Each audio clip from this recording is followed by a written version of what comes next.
Okay, perfect. So, hi guys, thanks for joining us today. I'm your host, Yash. Just a little introduction about me. I'm a Vertex School graduate and I'm also a content creator. And I've been hosting these sorts of events for quite a while. So, yeah, nice to meet you guys. And today we have Dan joining us. Dan, it's awesome to have you here. For anyone joining us for the first time, Dan has worked on a lot of various titles like Heroes of the Storm, World of Warcraft, Shadowlands, Chains of Domination, Dungeon Defenders 2. So there's a very good chance that if you are into any sort of stylized art, you may have come across his work at some point. So today we'll be diving into what actually makes stylized character art, right from strong shapes, appealing designs, building portfolio pieces that studios will genuinely pay attention to. And we'll also get a very cool live demo from Dan. And we'll also be answering your questions throughout the session and give you guys a behind the scenes look at how professional stylized characters are really made. So let's get started. Dan, for someone completely new to character art, how would you describe stylized character art in simple terms? I think that's pretty tough, actually, to describe it in something simple, because I think a lot of people will have a an idea when they think of stylization. So I think that kind of very broadly and popularly, people will think hand painted style, something like League of Legends, World of Warcraft, something like that. Um, or even like Overwatch, Disney, things like where those styles kind of they very much overlap and kind of blend together. But for me, I think that stylization is something that is about like communicating or distilling an idea into its like purest, most readable form. So something that is a good way of solving problems visually. Like how do you show a character's personality or motivations clearly without having like a lot of dialogue or backstory? So like in games, you don't have a lot of time, right? I mean, to some extent, and depending on genre, you do, but I think that um, uh, without having like a lot of that kind of ability to tell a long form story, we have to kind of get on the ground quickly and kind of close that gap quickly. So making it appealing to somebody to uh, also want to play or be or inhabit that person for whatever amount of time their play session is. I think that is all like stylization is all in there as well. Lovely. Now, what originally pulled you into stylized art instead of, let's say, realism? Uh, I mean, I've always found like stylization to have just a little extra spice, rather, and it's not to say that realism cannot be cool or, you know what I mean? Like realism has its own things, but for me, just personally, I think that there is a certain amount of spice to that you can add to or whimsy that you can add to stylized art that can give it a bit more appeal, I think, or maybe immediate appeal, especially when it comes to like visual storytelling, I think. Right. Um, I personally have found stylized art to be a bit more, I would say, challenging compared to realism. Mm. So, for anyone who might be watching and they are, let's say, more familiar with realism and they really want to try stylized art, but they find it slightly intimidating, what would you tell them? Uh, well, the intimidation, I think anyone's going to be intimidated making any kind of trying to create anything is intimidating. And you know what I mean? That's coming from somebody who's been doing it for almost my whole life. And uh, so maybe you just have to get over that particular thing, but that's going to come with maturity. You know, the more that you do this, the more that it becomes easier for you to get used to um, kind of getting over that initial fear. I mean, it's still a running meme, like a joke about with 2D artists about the scariness that comes from the horror that comes from a blank page. You know what I mean? I mean, and that's like still going, like people are still saying that, you know? So, you know, it may be intimidating, but just you got to get over it and get into it, or else you're never going to make that idea. You know, you're never going to do the thing that you wanted to do. So, would you rather it stay in the basement and die, or would you like to bring it up and, you know, help it flourish and live that idea that you have? Because yours might be really important. It might be really fun. And we need, you know, we need y'all. We need creatives. We need everyone to come out and make art. You know, art is inherently rebellion and whatnot. So like get out there, let's do this. So don't be scared. That's fantastic advice. I resonate with that. Just going back a little bit, when you first started with stylized art, was there a specific game, maybe a film, that shaped your artistic taste pretty early on? Uh, I mean, early on, like I am a child of the like the 80s and 90s. So I got to see quite a lot of like experimental styles in various mediums, you know, from animation and games, you know, the arcade and Nintendo eras, you know, MTV having animation on with liquid television, Cartoon Network beginning to do things like Toonami. All of that was really uh, like informational for me. But I mean, there was a lot of things before that, like Bill Watterson with Calvin and Hobbes and his ability kind of like tell stories and maintain whimsy, but also he could be serious and melancholy. I mean, he has like one of the best like four-part noir panels, and it's from Calvin's, you know, dream perspective. Things like Don Bluth, you know, with The American Tale, or Ralph Bakshi with Cool World, or some of his other experimental pieces. You know, throw in the heaping helping of Nintendo, you know, Mortal Kombat, whatever, like all that stuff kind of has all kind of helped me kind of form what I find appealing now. But I mean, you know, you ne never want to fail to adapt, but those things were definitely formative for me. I think th those sorts of pieces of work are always just very influential and inspirational. I would say, like for me, I would say I'm heavily influenced by a lot of Pixar films. So For I think sure. one of my favorite Pixar films is just a short one called One Man Band. There's another one called Monsters Inc. is actually another very good example. I'm quite sure there's folks in the audience who can pretty much relate. Guys, if you want to, just let us know what sort of stuff inspired you. That would be great, actually. It's good to Yeah, yeah. share.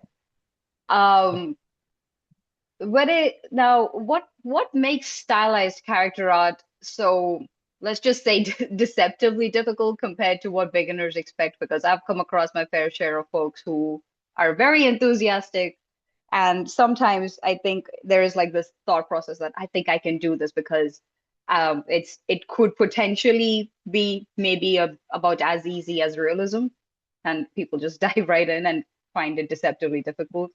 Yeah, well, I mean, I think, yeah, I do think that that is true to some extent. I think more it comes from kind of when people look at something, they go, "Oh, that's simple.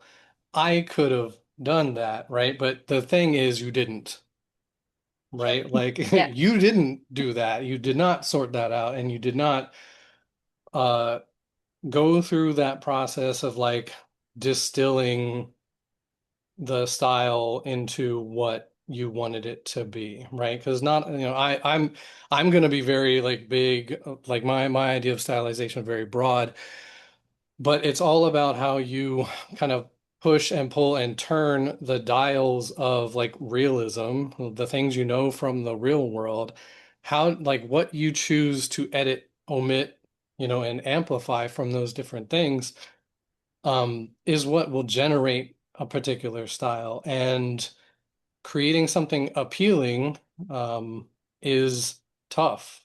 And that is why you see a lot of like style chasing, you know, in IPs and brands, and people will kind of try and go with something safe that is broadly appealing, right? And experimental stuff definitely, you know, takes either some time to kind of get some legs or is, you know, a little bit challenging. So I think that creating appeal with your style is definitely tough. So I guess additionally, making things look like it's not a mistake, right? Because like Yeah. stylization can do things like where we can push and pull the size and shape of a person's body or their head, their eyes and stuff like that, right? But like, how do you make it look like it's not a mistake? How do you make it look like you didn't mess that up? Is a tough thing to do. I think part of also what might add to the deception is that I feel, at least from my personal perspective, when I go onto ArtStation or I go onto Pinterest and I follow all these other artists, they make their work look very effortless. It just sort of feels like, oh wow, this person's just sitting here cranking out all these amazing Mm. models and they're just so cool. They have all these superpowers. And then it's also sort of like the meme where you think that your mind says yes, but your hand says no, Yeah, and you yeah, just are yeah. not able to create exactly what you see. Hmm.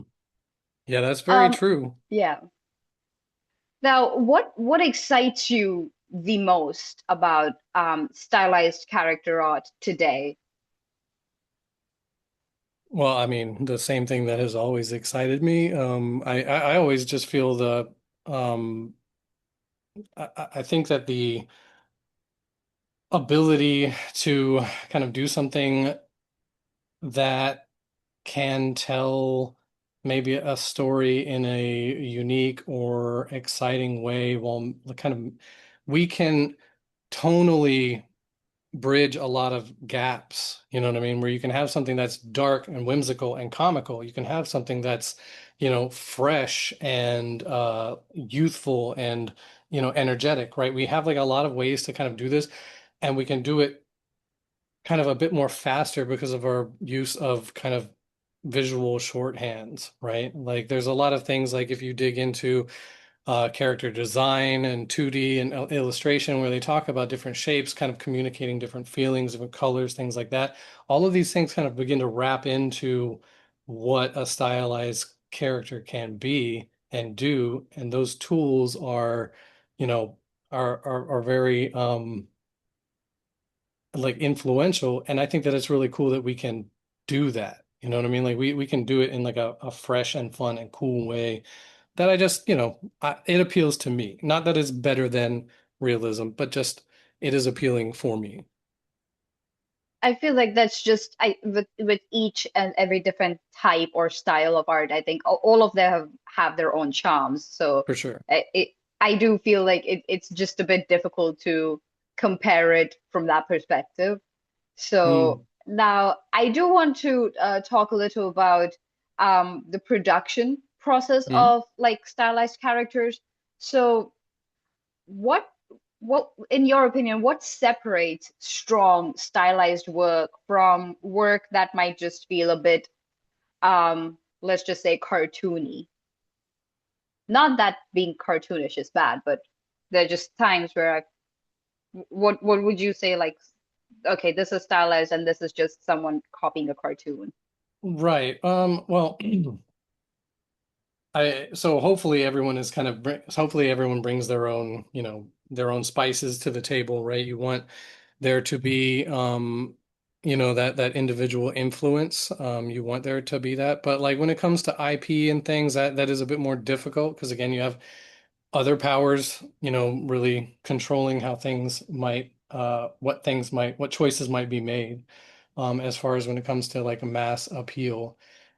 Um, but I think that what separates like strong stylized work is like a confidence, right? Like when you can tell that somebody is taking um an idea and committing and being consistent on those choices, right? And you can tell there's like a maturity in that, right? Like if you look at something like Dishonored, right? Or Arcane, right?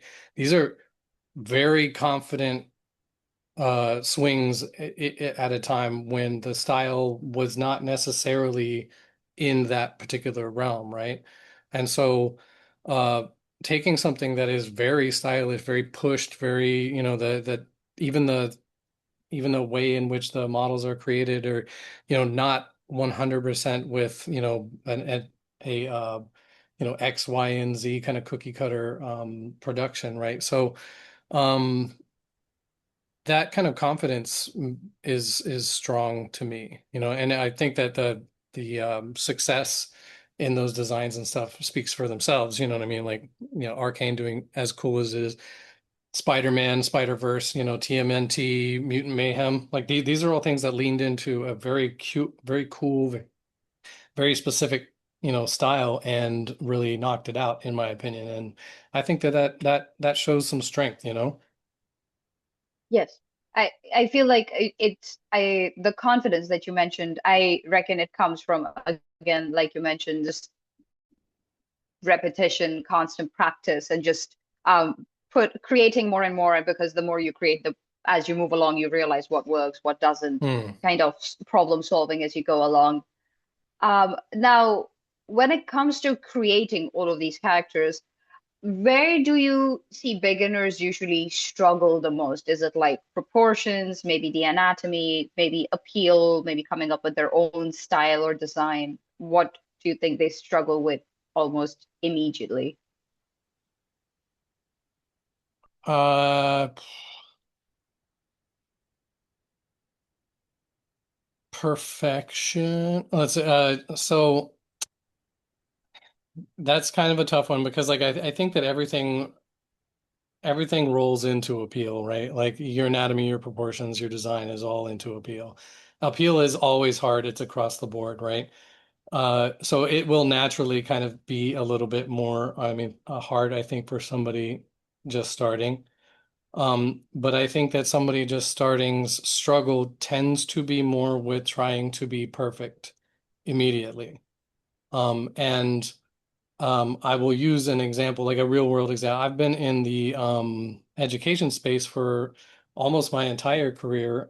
So I mean, I was a lab tech slash mentor at Full Sail University for a number of years and helped get their game art program off the ground. A number of artists went through there and did their thing.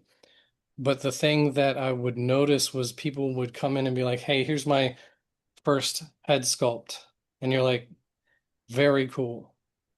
I need you to do more." You know what I mean? And in a completely not insulting way. It's just that you need to take that, be like, I did it, do some more. I needed to do 100 more. I need to do 1,000 more, just because that repetition is going to help mature the connection, that brain to hand connection you were mentioning before, right? Those synapses connecting. The more that you exercise that particular thing, the more the easier it comes to you. And so you can solve more interesting problems later. So like what I mean by that is like an uninteresting problem is, does your anatomy look right? Right? Are your shaders looking okay? Does your texture look good? Right? These are uninteresting problems. Interesting problem later on is, does it look cool? Is it appealing? Does it have that extra little bit of factor to it? So don't just sit like trying to perfect like one head sculpt. Like, did I get it perfect? Did I get it right? Did I get it right? It doesn't matter. Throw it away. Don't post it. Don't show it to anybody. Make 100 of them. Show me at your 150th sculpt. I would love to see that. You know what I mean? Because that growth is where those gaps are closing. Yeah, it's just it's also just like you said, with the repetition, I think it's also just getting your foundations correct. And I Hmm. foundations is, from at least from my personal experience and my art journey, it's been a lot of the boring stuff, just learning the basics, making sure you're a strong foundation before you can build on top of it. Because I feel like I'm sure there's more people who would resonate with something like this, where I started off with my art journey and I went on to ArtStation just like everybody else went on to Pinterest. Instantly, I was looking at all this cool stuff. I was like, right, I'm going to create one of these. And then once I bring those references to my mentor was like, let's step back. Let's start something simple. Hmm. You create something simple. You know, it doesn't have to look cool, but once you get the concept, once you understand, once you can execute that right, you can use that to create your actual cool art that you're so desperately wanting to make. I think it's Absolutely. just getting the simple things right. Yeah, I think absolutely that. I mean, and that's something I still do when, I mentor with Vertex currently, and I do the same thing, where somebody will come and they'll be like, this is going to be or this idea, it's like my magnum opus. You know what I mean? This idea is going to be the one. And I'm like, but you haven't made a character yet. And so what I want to do is bring it down, you know what I mean, to a level where we can do something like just create a believable face. You know what I mean? Humans are programmed to dislike a face that is not right. You know what I mean? Like, well, that is in our DNA. And so like let's get over that hurdle. Can we make clothing look like clothing? Can we make, you know what I mean, the basics work? Once you've got that, like you said, once you've got that down, now we can work on adding more to it, doing something crazier, doing something cooler, and pushing those boundaries of, and getting towards that magnum opus. Yes. Also, with regard to just the perfectionism, I feel like it's always a good idea to, when you're creating something, after you've spent let's just say, significant time on it, it's just a good idea to step away from it for a while, to not look at it, because I feel like as artists, majority of us have this habit of being very self-critical, and we will just nitpick and be like, this is not right, that is not right. I think that's where the perfectionism really does not help. So I think it's worked for a lot of my friends. It's worked for me. I just step away from it. I don't look at it for like a while. And then when I come back, I think it's a more rational perspective on what you have created. Yeah. Because the longer you stare at it, the uglier it gets, I guess. Yeah, and those fresh eyes, I mean, the fresh eyes is always a good thing because one way or the other, you know what I mean? You let it sit for a minute, come back to it the next day, let those fresh eyes take a look at it, and you'll find either, hey, you know what, I do like this, or oh, I'm glad I did not you know what I mean, go ahead and put this up or whatever. Like I need to make a few adjustments, right? And so yeah, you're absolutely right, is, let those fresh eyes have a look, and don't, again, don't sit there and just like, oh, it's not as good, it's not as good, it's not as good. It's like step away, go touch grass, go do something else, and and come back to it. And also, if you're just comfortable, maybe just share it with people you trust, like your fellow artists, maybe a mentor, because there will be a fair few times where you might be nitpicking, you might be thinking, this is not good, this is not good, this is wrong, that is wrong. And then when you show it to someone else, they are like, hey, this is pretty cool. Good job. Like, this is well done. So you might just want to get like a second opinion if you catch yourself being too harsh on yourself. Yeah, for sure. Now I just want to go back to when you mentioned that you have spent a pretty big chunk of your career teaching in the education business. I'm sure at some point people must have asked you, given that you have already worked in the industry for so long, what do studios look for specifically when it comes to stylized character portfolios? What would you tell people, like what do studios look for? Or at least the ones that you have worked for? A studio is always going to look for somebody who fits, like just plain and simple. When it comes to IP, like, can you make the characters that they make? So like, if you want to work on X IP, you should probably have at least a couple or one, you know what I mean, pieces that fit in that particular style. And I mean, like, look as close as you can get it, right? You want to make League of Legends, you should make a skin.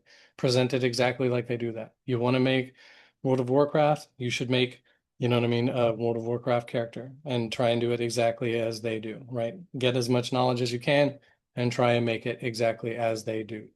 Can't, and if you set it next to another one of those characters, does it look as close as it possibly can? That's kind of like the first, I guess, tier. I think after that is, you know what I mean? Do you just have like a track record of making stuff like this? You know what I mean? Maybe it's not exactly, but maybe it is like you have done hand painted or you have done, the kind of like a Disney Blisney style, right? Where these characters I can tell you know how to create them, then that would be the next one after that. And then I guess technical proficiency and everything else after that. So when you say technical proficiency, would it mean including, let's just say, sort of like a breakdown in your portfolio, like screenshots of like work in progress, just showing texture maps, showing your shaders, just to sort of convey that, hey, it's not that I've just made this, but I have the skill set, I understand the concepts behind creating this model. Yeah, absolutely. Anything that can leave me with no questions. When I would look through portfolios, the ones that I gravitate towards are going to be ones that I don't have uh like I don't have questions about. You know what I mean? Like if I can look at your models and I can tell off the bat that there are some issues with like UV resolution, warping in weird areas, maybe there's like baking errors, um, things that are like obviously wrong. We don't, I wouldn't want to see that. After that, like if I don't see those things, do I see that you can do things in an optimized way? If, we regardless of like the leaps and bounds we've made, with software and hardware, we still try and optimize things quite a bit. So like, do I see that you are not just like wasting polygons or wasting UV space or wasting textures? You know what I mean? Like, do you know how to break down a character into its various parts? Should we do maybe customization or something like that? Like, do you understand how to kind of break things up in a cleanly way and in a way that you know what I mean, is cohesive across that character. So again, leave me with no questions, and I will be like, yep, great, pass that guy on. That person's probably perfect. I would also add to that just based off like I've had like the opportunity to interview and speak to a fair few folks who have been in the industry. I think one of the another useful tip that I did receive was just make sure it looks clean. And I'm clean, I mean from a perspective that if you're working in a team, let's say you get hired, you're working in a team and either you got a promotion or you're leaving the team, the next person who is picking it up after you can open your files and just look at it and be like, yeah, I know how to pick up on this. I know where I can start off working because you have left everything clean in an organized way and that it's not messy and they don't open up to an absolute mess of be it nodes, be it maps. It's just like they understand what they're dealing with. Yeah, absolutely. I mean, and that fictional or non-fictional person can also be you. You know what I mean? There is nothing more obnoxious than opening your own file and seeing it be a mess. You know what I mean? And you're like, and you're clicking through layers and you're turning off nodes and you're checking through your, your generators and substance or whatever. And you're just, no, man, name your stuff, put things in files, put things in folders, put things in layers. Try and think non-destructively so that, maybe there are adjustments to be made. Um, you know, if you're working in a production, there's going to be times where, you're going to say, hey, how does this look? And then there will be some sort of adjustment, right? So, let's make the shoulders bigger. Let's make X, Y, and Z better, different, whatever. You don't want to go back and be like, oh man, I have to go to square one. Instead, I just have to slide a slider, no problem. You know what I mean? Or, turn a layer on or off, so thinking that way, non-destructively, thinking cleanliness, definitely a good thing to show, especially if you don't have like a resume to show some track record of working in an industry, right? So, if you don't have that stuff in your portfolio, you know, am I worried that you're just showing me something that is like kind of, they call it like bull shots, you know what I mean? Has it been bullshotted a little bit? I don't know. So yeah, leaving out those questions, very good.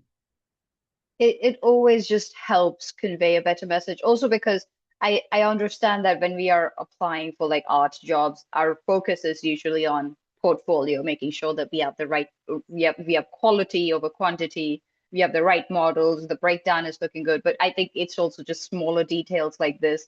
It really helps it in just conveying like a positive message to whoever is looking at your portfolio that you know what you're doing. Um, Now, since we are already talking about production, what games or projects do you think are setting the bar for stylized character art at the present moment? I mean, there's so many things. I mean, I've already mentioned Arcane as far as, that for, I think that that was a big one. I think, Spider-Verse and whatnot. I know that these are in the film and TV space, but I think they've been pretty heavily influential, kind of cycling back into games as well. But I think that games that are trying to push things into maybe um, a 2D looking 3D like 2XKO or Guilty Gear, where they've been, the techniques for creating those characters are very, specific to that like 2D anime or animated style. And so there's a lot of like bending and breaking rules that generally you know what I mean? It's not a cookie cutter production. This is definitely a way of like pushing things into a different and using things like UVs and textures in ways that, you generally, have to be creative about. And I think that those things are pushing the boundaries for sure.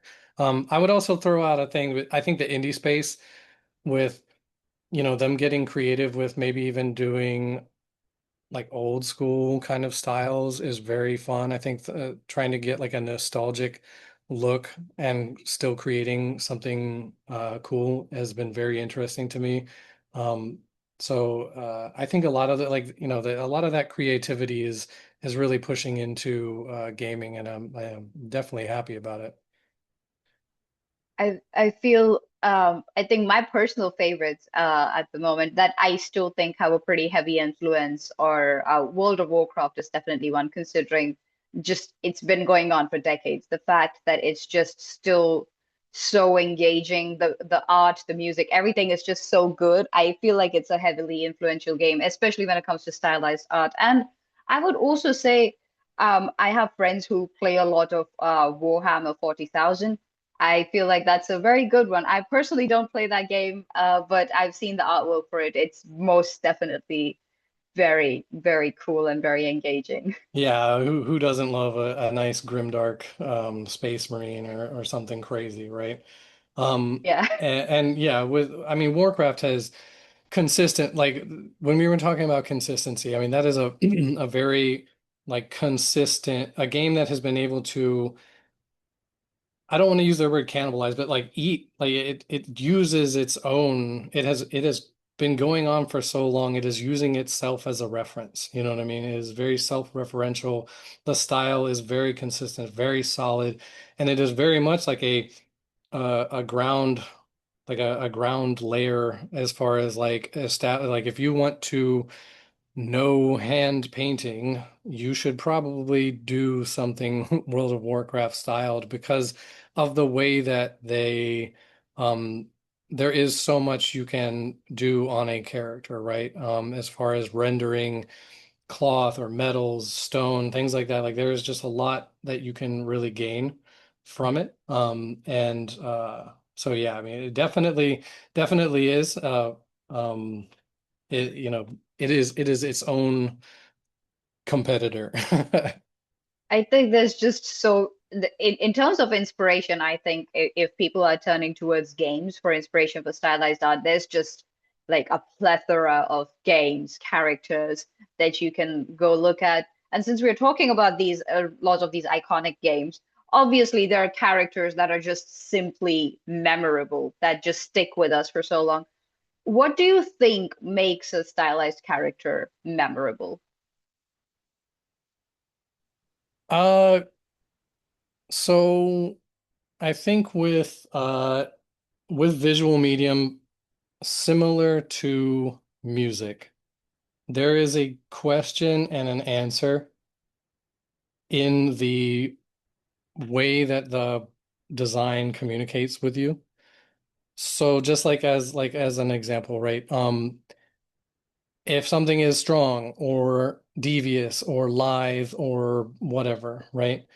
I have my own questions, like, and my own maybe preconceived notions of how I would answer those questions, right? But when a design shows me something different, an answer that I may not have thought of, something that a design that is, um, answering those questions in a way where I'm like, man, like it is in line with what I was thinking, but you really pushed it out of the you know what I mean, out of the realm of what I was even considering, right?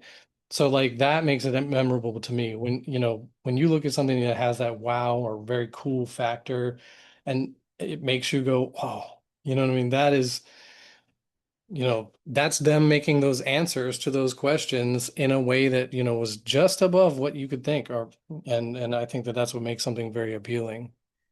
I think when you phrase it like that, I think one of the characters that instantly come to mind, at least for me, is from Warhammer itself. There's a character called the Great Unclean One. It's just the character design for that is just very interesting the way they have created it. So I'm sure if for anyone in the chat who has played Warhammer or is familiar with it, I'm sure they must have. This is, I think, from Age of Sigmar. There are like multiple versions, so I'm sure if they've seen it, they know what I'm talking about. Yeah, and I think that and Warhammer is another one that I think has a way of doing something dark and stylish and also with some whimsy, you know what I mean? Like the Great Unclean One with, small, what I can't remember if they're like uh if they're like miniature versions of himself or if they're called like nurglings or whatever, but just like the small little versions of himself are kind of hilarious, but they're still cool and dark. You know what I mean? Like it doesn't take Yes. away from that grim dark atmosphere. And so you can very much have, your Space Marine with all of his kit unloading on a battlefield and you'll have a goblin with what do they call, a squig or something like that, where it's got like explosives and stuff like in its mouth, and you just right, all that stuff is crazy sounding when you speak about it, but the way that they solve those problems, those questions, is it's cohesive, and it makes that all so much more appealing. And that is what that goes back to what I like about stylized art, is those the ability to do that in a way that like makes somebody go, "Oh, yes. Awesome." You know what I mean? That is why it appeals to me. I think just that in the way, just purely based on visual medium, it can just evoke that sort of emotion that be whatever it may be, but it's just the way like people connect to it just from a visual perspective. I think that is just genuinely very, very interesting on how artists come up with, like you said, solutions to those sorts of questions. Now, I will say when it comes to creating, I personally am someone who has just purely worked in realism. So I have only so much knowledge on stylized art, but I'm quite certain, much like realism, there's like a lot of different things that artists might find overwhelming, be it anatomy, sculpting, texturing. There's always one or few things that we find intimidating as artists. So when someone says that they want to become a character artist, and let's just say they're like level one, they want to become a character artist, what's the first thing you usually tell them? I just tell them to go for it. If that's what you want to do, then do it. I'm not going to tell you not to. You know what I mean? Um, and I don't know where I got this from, so it's not original to me, but if not you, then who? You know what I mean? If not now, then when? And those are questions you should probably answer. And if the answer is like, oh, well, I don't want it to be somebody else and I don't want it to be later, it should be you and it should be now. You should get to it. Um, and the faster that you get to it, the sooner you will be making those things that you really want to make. Like at first, you're going to struggle on just getting the basics off the ground. You're just going to have that little bit of struggle, but the sooner you close that gap, the faster you'll be making the dope thing that you really want to give to everyone. and we would all like to see it. So we'll make it. Yeah. You could turn into the next artist on ArtStation where you post your work and someone's looking at your work thinking, wow, that is so cool. I want to Yeah, make something like that. exactly. So at the beginning, it's just there will be friction. Again, just speaking from personal experience, just that there is always, I feel like I experience that even now that I've been doing art for a fair bit of time. I still experience some amount of friction when I'm creating a new model. And I feel like a one way to think about it is the faster you fail, the faster you will succeed, if that makes sense, because the more the more you try, there will obviously be hurdles, there'll be issues that you'll run into. But the if you keep going, if you go like, okay, one failure done, next, one more done, next, you just eventually you reach a point where you might just look back and be like, how am I creating all this cool stuff? What happened? It could just work out like that. Yeah, Um, yeah. I, I've heard that before with, fail faster, finish faster, do more. Like that is, I think I live by that for sure. And that is something I definitely recommend. I know, so, because I will get the question, from somebody who's new and they'll say, um, how do I get better or whatever? And before that, I'll usually have asked, like, what is your goal? Like, do you want to work, or is it just that you just want to you just want to be able to make characters and stuff? If you want to work as soon as possible, then the amplitude, the amount of work that you do, the output needs to be more, right? Just every day sculpting, every week making characters, every month completing a few. They don't have to be great. You just need to finish, and you're going to fail. Just like you said, the more that you fail, you're answering questions as far as like, what do I not want to do? Right? Because if you're going through the process guessing the next step, you know what I mean? You're already kind of setting yourself up for some kind of failure. Instead, if you say, okay, I'm going to make a character, my steps are bump, bump, bump, bump, that's where, what, like I said before, you get to answer cooler questions. Like, how do I make this more appealing? How do I make this stylish? How do I play around with the textures and materials? What are the things that I can do that make this a much more awesome piece, rather than you just struggling to get it over the finish line. So yeah, definitely do a lot, fail faster, and just don't be afraid. I mean, the worst thing that happens is your computer crashes or whatever, or the software crashes. Like that's it. Just restart. You'll be fine. Now, when it comes to, like you mentioned, like answering the question, like, do you want to work in the industry or do you want to sort of continue as a hobbyist of sorts? Now, for people who very specifically want to work in studios, what sort of foundational skills do you think help, like, pay big time in the longer run? I think that the basics, your don't neglect your basic modeling skills. Don't neglect your anatomy. Just know your basics. Know how a texture works. Know how a material works. Know how to set things up in your engines, maybe go through the process of rigging and getting something into a game engine to see how that works. See how things can break. That gives you knowledge of how you can better tailor your characters, your topology, whatever, towards not breaking, when you get them into an engine and they do start to play around and do stuff. So you know, uh, just get to know the basics. When it comes to, like I said, anatomies and sculpting and stuff, yes, with stylization, there's not like we're not doing like the internal musculature of, the character with the skeleton and all that other stuff inside it. However, your knowledge of those anatomical details helps you with how you want to stylize something. You know what I mean? They say like know the rules before you break them. All of the people that for the most part, that do that or have done like successful stylized projects, I would probably bet they have a few pieces of really good anatomical study and realism in their under their belt for sure.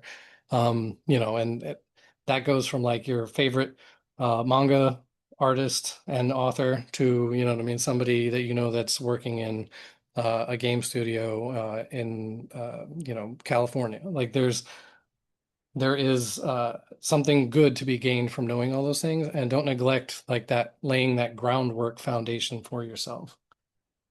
And how important do you think is traditional art for folks who are trying to pursue stylized 3D art?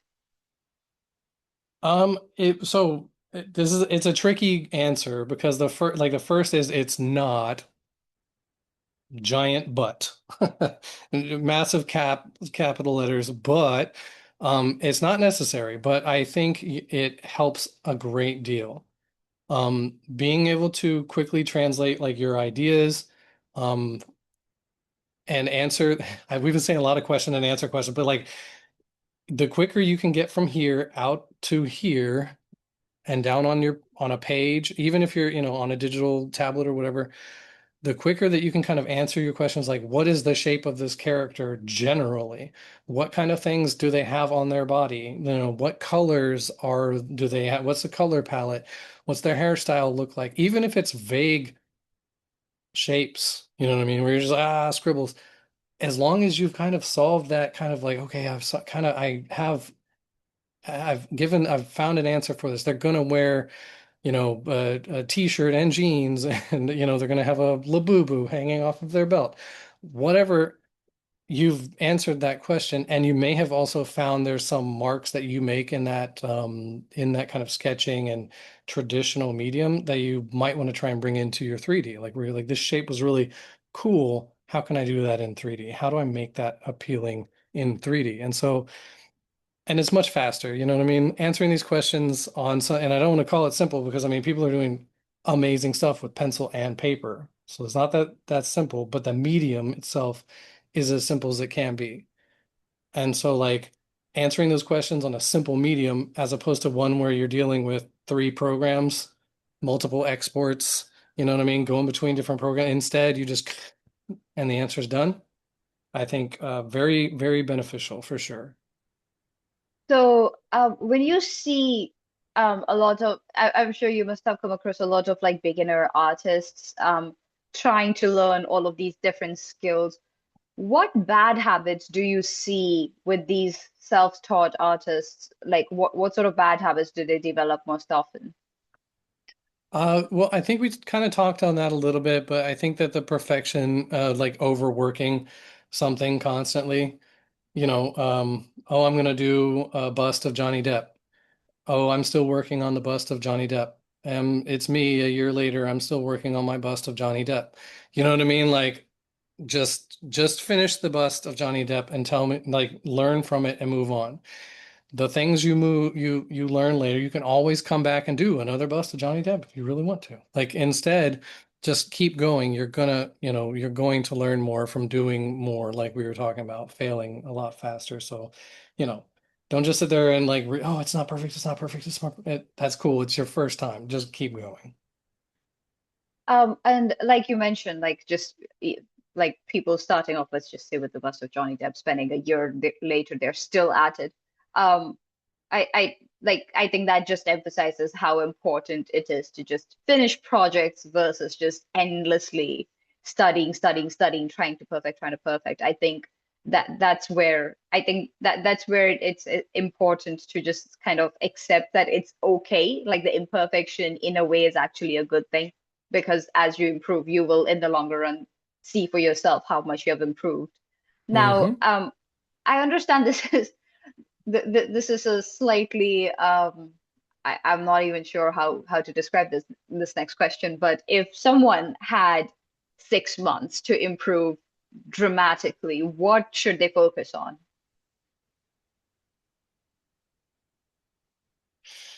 Uh, so generally, you should just make characters. You should just make them. Make whole entire characters. Like just finish them, uh, sculpt them, texture them, low poly, everything. Just make them. 6 months. You should be getting started every day. Heads, bodies, things like that. Get your sculpts.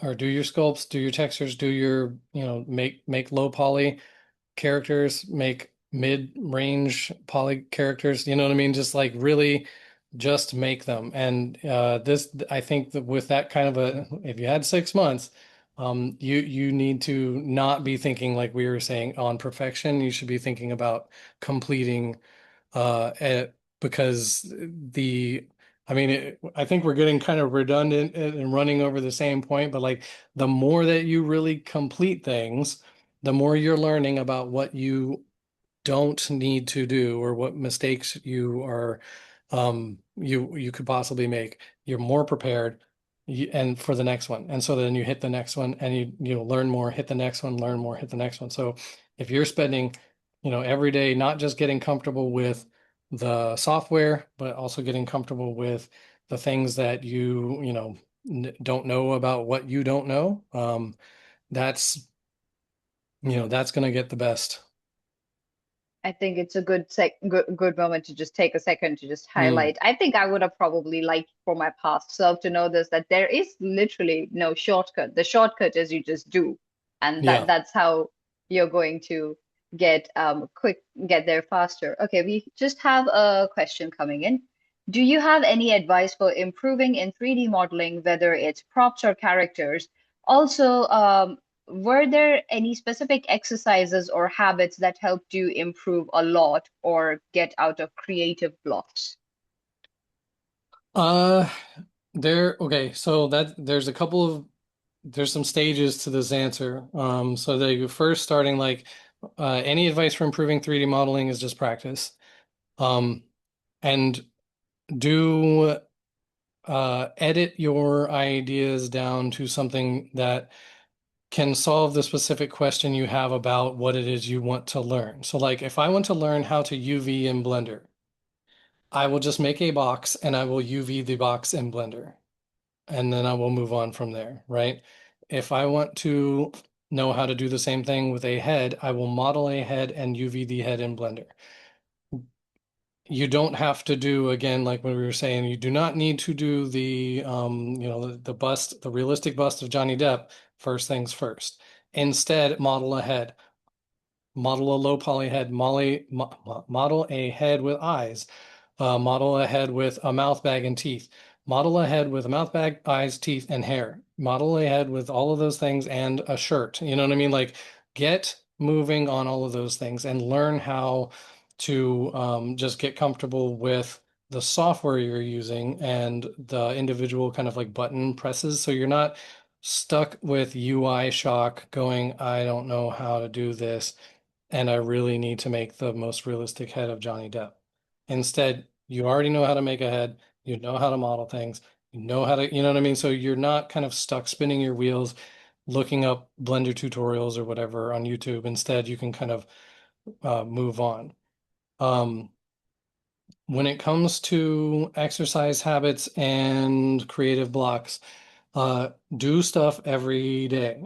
Um, Exercise, it was the key word you have there. And that's something you should kind of maybe um, liken it to. It is similar to exercise. Your body would like you to exercise some period of time every day.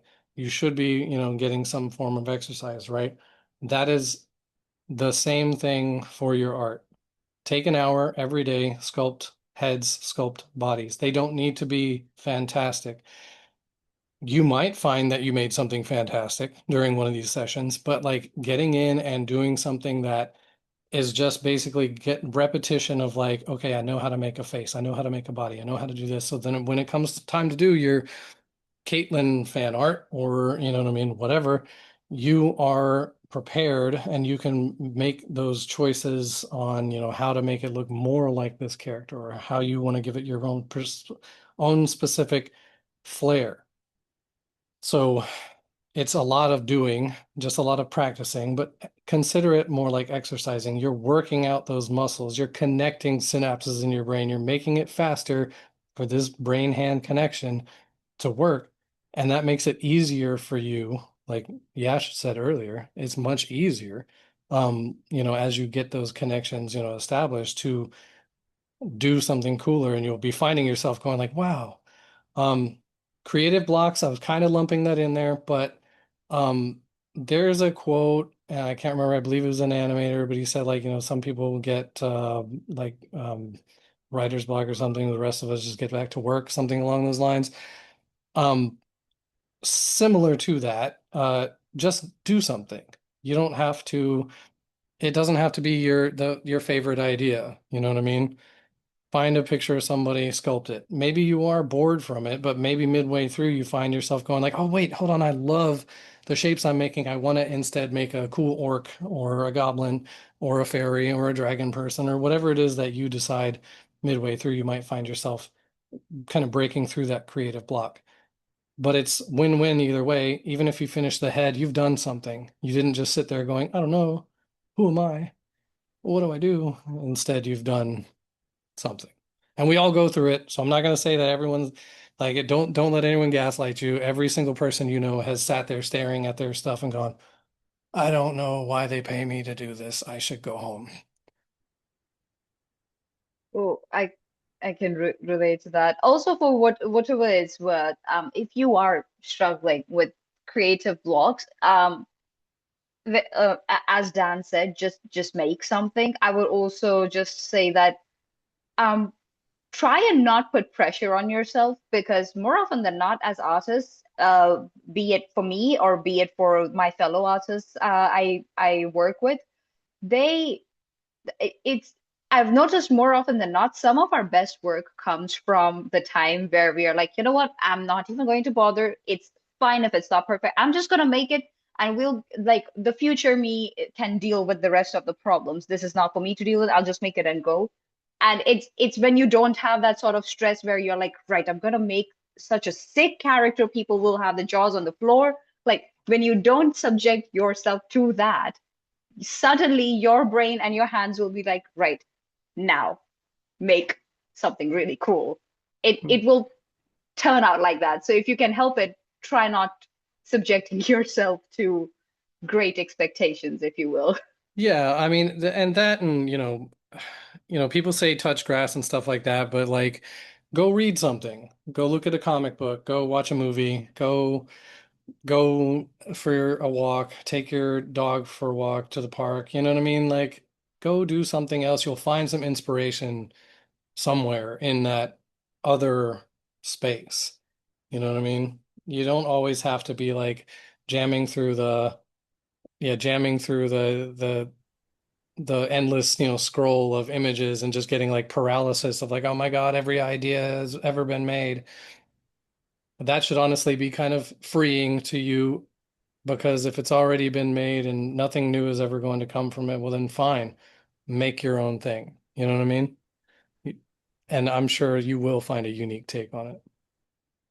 Now, I just quickly want to talk about the workshop itself, because I mean, a lot of people here are for the workshop in itself. So, inside the Stylized Character Art Workshop, can you walk us through what students are actually going to build in the workshop?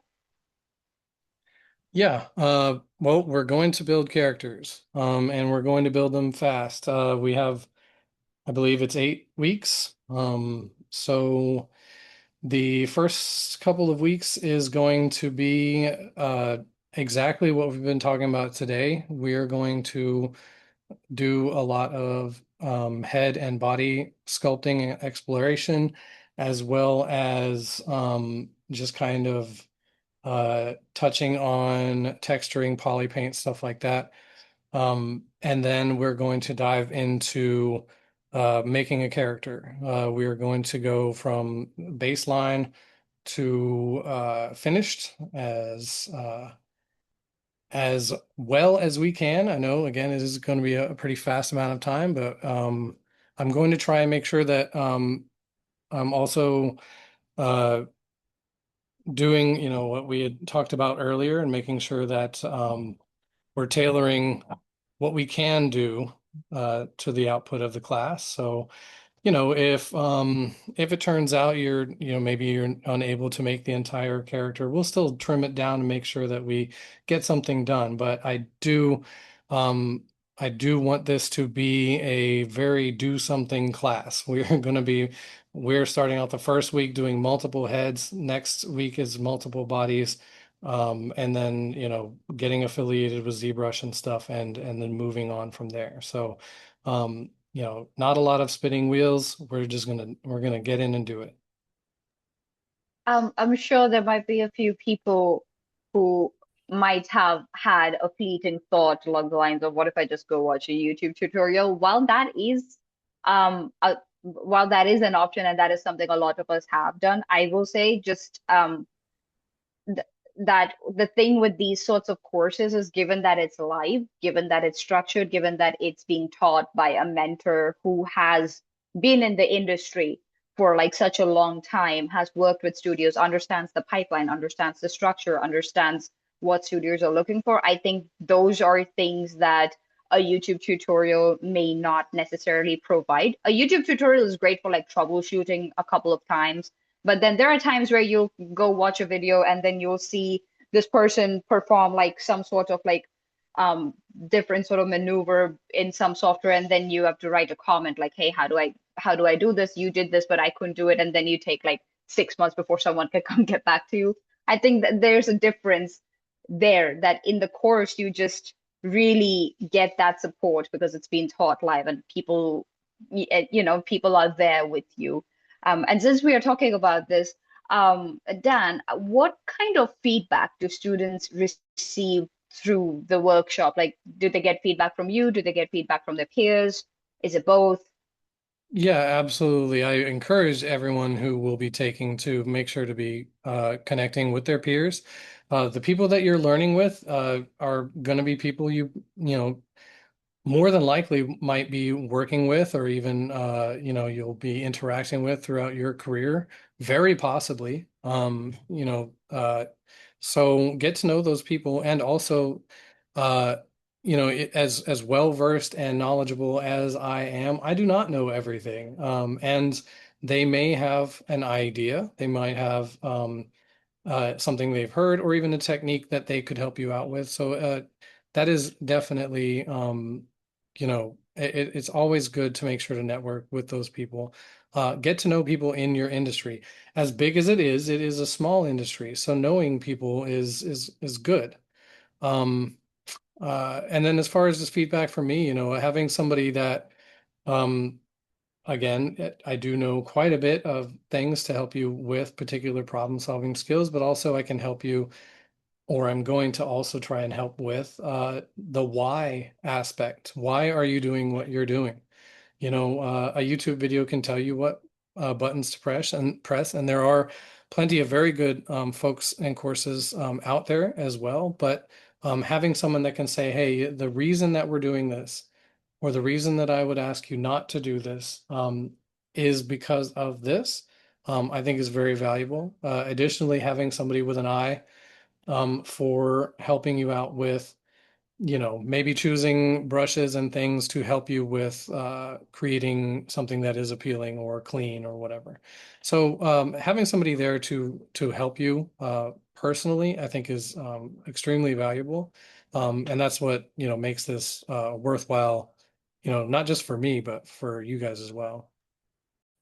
Yeah, I would add to that.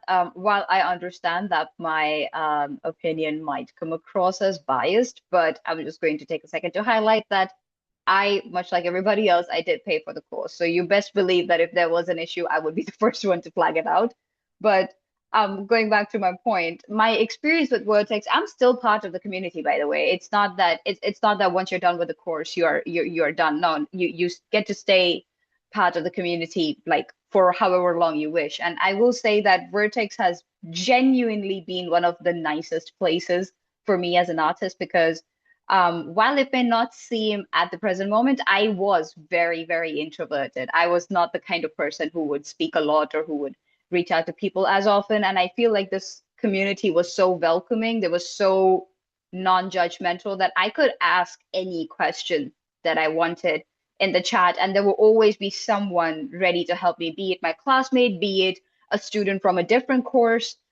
Just for some context, I did the environment art course. So I would sometimes get help from people who are doing character art or lighting art, like, or doing a completely different course. And I'd also get advice and tips from mentors, like different mentors, like mentors who were teaching other courses. It's just always been such a supportive environment. I feel like that's probably one of the nicest parts of Vertex is that no matter what, there will be somebody to help you. And that it will always be a very welcoming atmosphere, and that you can grow as an artist and also as a person. You will find people, you'll find your tribe, you will find your folks there. So I would highly encourage you guys, like, when you do join, like, feel free to talk to people. As scary as it may seem in the beginning, it will go very well, and it will help you in your professional career as well, because I mean, eventually when all of us get jobs, like, we have to speak. So it's always good to build your social skills. And I think the Vertex community is a good place to build said social skills. Very good point, Um, Yash. Thank you. Now, I do want to ask how, obviously, you are there, you're going to be teaching the students, you're also there giving feedback. Now, how important is accountability in improving quickly? Because obviously, they're going to get the mentorship from your end, but obviously, it's supposed to be a two-way traffic. So, Well, I mean, we both have to put in the work, So as adult education, as it has been since I've known it, is always a tricky one because we have things we need to do, right? So, but I do think that you have to remember that, like you said, you did pay for the course, you know what I mean? And you have to get in, you have to do the work. If, if it seems like it's overwhelming, always ask for help. But I believe that the way that I've kind of tailored things is that uh, it should be doable within the time scale, with, maybe just an hour or a couple hours every day or something like that. Nothing should be too overwhelming. But doing the work is, it's imperative. If you show up first week and you're like, I didn't do the thing, well, you know, you're kind of behind. I need you to do that, right? And so accountability is definitely a thing, but I'm going to do my best to push y'all to want to do this. I want you to have fun creating, and I want you to have fun learning and failing. I want you to get over that idea of failure kind of being the end of it. It's not. Like I said, the worst thing that happens is that, the worst thing that happens is you just throw away what you did, and who cares? You still learn something, I'm sure. So, I also, just to add to that, like, in terms of class and structures for all of these, I will say that obviously while you do get live sessions with your mentor and you get to learn in real time, there's also like plenty of lab sessions that happen that occur weekly that when you do join, I would highly recommend attending those lab sessions, because again, you just get to meet more fellow artists, more fellow game devs. You get to meet new mentors, and you just get to learn a lot more. So obviously, it's not like nobody's forcing you, but I would say that um, it's to get like the most out of the course, to get the most out of Vertex, it would be a very good idea to not only ask all your questions, but also attend the lab sessions, because it is going to benefit you the most. Um, we can move into the demo that Dan has for us, if you are ready. I think we can. Yeah, sure. Okay, uh, we can get started then, if you want to share your screen.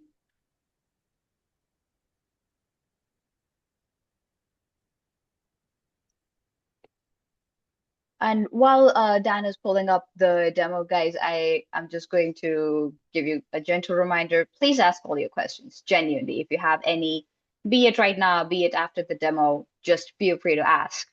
Also, should you find the screen share slightly laggy, know that it's Zoom. Do apologize for that. Please let us know in the chat that you if you can see the screen share.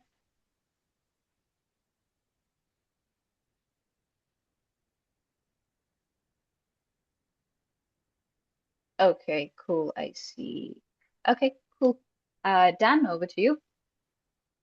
Okay, first off, I kind of I set this up as a little bit of an example of kind of um, getting to know some stages of this is a high poly of a piece that I did not too long ago, but I'm going to use this as an example of kind of getting over those first steps, those first stages, and moving into what I would call like a blockout stage, and then into a final sculpting stage. So over on the left, we have like a rough kind of proportional block out and where I was kind of feeling out what level of anatomy and kind of stylization I'm going to go with as far as proportions and stuff. Same thing with the next step in here is basically blocking out the accessories, the outfit, and kind of working in what shapes I might want to see, what proportions I'm going to see, and then we have our kind of final here.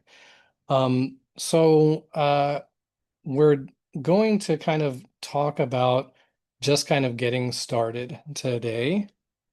Um, and like what options we have as far as um, uh, just kind of getting into ZBrush and digging in.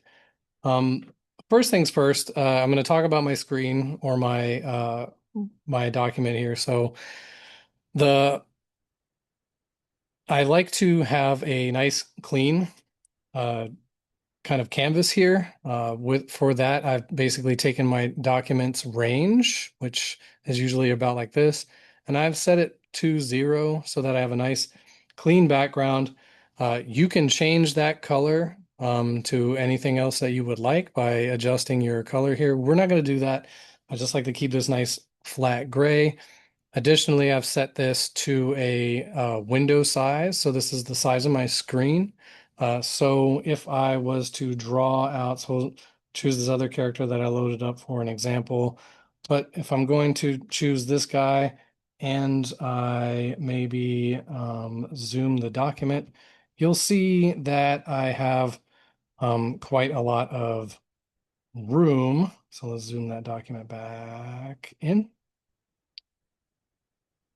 That way I'm not looking for a lot of space. So I have lots and lots of room here to get things done. So after that, always moving away from the matte cap red wax, I like to stick to the basic materials. So basic, anything from basic to B, and also this blend. The reason for that is I don't want my sculpt to be kind of lying to me by using shader tricks and things. I want it to be as what you see is what you get as possible because um, for me, my end goal is I'm going to be translating this into a lower poly and then into textures and in an engine or similar rendering, real-time rendering format. So I want this to show me exactly what, or as close to possible as what my model looks like. Um, Eventually, we can get into things where we talk about modifying the look of a material. So for this particular model, let's see, where are we here? So for this one, we have some texture details. Um, However, I was heavily modifying my material by adjusting some of the ambient slider here to get more of like a slightly more albedo or diffuse heavy texture, so or material. So we'll get into that, when it comes time for presentation, but um, that is something that we'll be touching on in class. But for now, let's kind of talk about getting started. There's like a lot of ways to get started, and I kind of like to see people maybe um, learn how to work without a base mesh. So we're not going to start with any kind of humanoid forms or anything like that. But you have a lot of like options for kind of getting started sculpting. So your first one that you've probably seen a lot of people do where they'll sculpt from a sphere, and this works pretty nicely because um you do have like a good kind of form for starting with like a human head, right? Because we can just kind of very easily modify this into um like an egg shape, and we're almost there, right? A lot of people will couple this with using Dynamesh. So if we go to our geometry tab and use Dynamesh, you'll notice that we have, and let me just undo here so you can see the change here. So when you Dynamesh, that's going to change the wireframe to more suit the shape. So if we show this pole here, it's going to go away when I do that Dynamesh button, right? And what that does is that allows us some freedom to just kind of get in and start, digging into the sculpt. The more that I control and drag out here, it's going to um, run another Dynamesh instance on this. So as I wiggle this around, and let's just go ahead and like, peel these trapezius muscles over here out, um, you'll see that it is maintaining as I continue to rerun that algorithm. So very quickly we can kind of get our shapes in, right? Something that I want people to kind of play around with is kind of their proportions and having fun with them. Um, so just seeing what you can gain from maybe pushing shapes away from the norm. Maybe we go with something kind of more crazy and see what we get from that. And explore and have fun with trying to see if we can get some appeal from this. So right now I'm just using basic masking and Dynamesh techniques to kind of create some ears here. And we're going to clean all this up later. And that is kind of the beauty of just kind of getting started and having fun is you can be fearless with where this goes because we're not working with any kind of predetermined topology, and that's not kind of giving us maybe maybe holding our hand too much or giving us a bit more of that same face kind of syndrome, right? So I'm just going to push in some little ocular cavities here. And you'll notice how, despite the fact that these proportions are not real, I'm still kind of following some of the techniques and the things that you'll see realistic sculptors and things do, right? It that is where we were talking about kind of learning your basics, learning the rules before you break them, because I'm just using very similar techniques, but to get myself a different outcome. Another thing you're going to notice that I like to do personally is I like to kind of keep things in a relatively simple hierarchy of primary, secondary, and tertiary details. So like primary would be my large shapes, secondary being my medium shapes, and then my tertiary being my like higher resolution details. And for if you keep that kind of thing in mind while you're sculpting, it can kind of help with getting a clean result. Um, so I'm still kind of working relatively low. I haven't cranked up the resolution on this particular model, and I'm just kind of using the move topological brush to do things that I would kind of do with my own hands, right? I'm kind of molding this around. The reason I'm not, jumping in with clay buildup and whatnot is I just don't want that amount of surface noise kind of affecting the outcome. Not to say that it's not, bad. I can definitely, use to maybe bring this in, by using that clay buildup to kind of create a little sternomasticledia muscle, and like maybe touch some of this up. But I'm not real big on using it at this stage right now, just because I'm still kind of working my way through feeling this sculpt, right? What I do like at this particular stage is the clay brush, not clay tubes. And clay basically acts, very similarly, just doesn't have the alpha on it. But if we kind of dig in here, um, and then begin to fill back in, you notice how it fills in the cavity before kind of uh, before adding more in, right? So that's a really useful brush. And I'm going to lower my intensity a bit too, just because the resolution that we have right now is going to be pretty heavily affected by the Z intensity. So I'm just going to keep that um, relatively low so that I can kind of do rough sketching strokes over top of the surface, but it's not going to make too much visual noise. So we'll kind of bring that back up and let's place in where we might have some eyes here.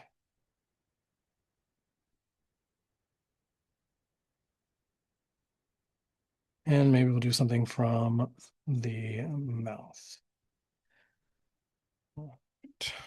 So again, still sticking to a lot of things that we would do for realism, but we are going to kind of maintain pretty clean shapes. A lot of people will use the damn standard brush. This is a very heavy kind of stroke. So if I just carve in, you'll see how it has this very intense kind of very intense line with almost like this shape to the fall off. And that is very good for carving in uh, very intense detail. So like these nostrils, right? Or even where we have like the nasolabial folds and whatnot. So let's do the same thing. So still keeping my resolution pretty low because I'm not committed to the things. I'm not really committed to this guy and what his particular look is just yet. Right now, I'm just kind of feeling out what I could possibly get from this sculpt. You notice how like keeping things simple has kind of given me a nice clean result. So I'm not fighting with this sculpt, and I'm very much just kind of going along with the process to see what happens. So dam standard with low intensity to kind of maybe get this little chin indention, and maybe we'll also get up here in the muzzle and stuff, and this.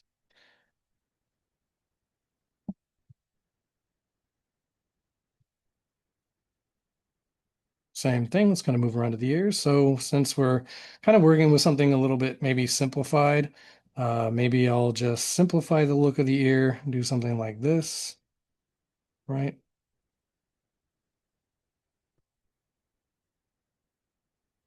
And like so. Now we definitely want to make sure that we're not ignoring all the rest of the um, views of the sculpt. So going to kind of fix up any areas where things might have gotten kind of uh, moved into like maybe in an unappealing way. Maybe things have gotten kind of like anatomically strange. So I'm just going to kind of work some of these shapes out as well. And we have a little bit of leeway because again, trying to kind of keep things simple and stylized. So I can kind of let this guy's neck be a little bit smaller than normal, but I'm going to play around with maybe bringing it out a little bit more there. And then same thing with the jaw.